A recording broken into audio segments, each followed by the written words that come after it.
देखिए कितने आराम से पोटरी बना रहा है बाबा का।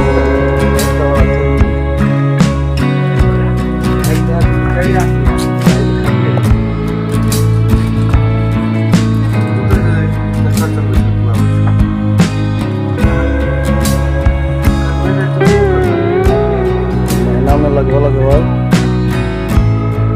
10 दिन यहीं रहते हैं, मतलब 20 दिन गाँव 10 दिन देवघर।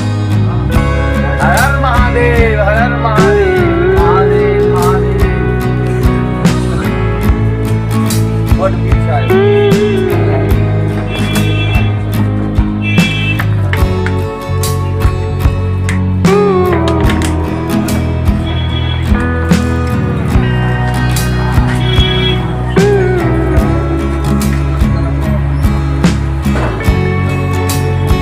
लोग सब अपने बिहार से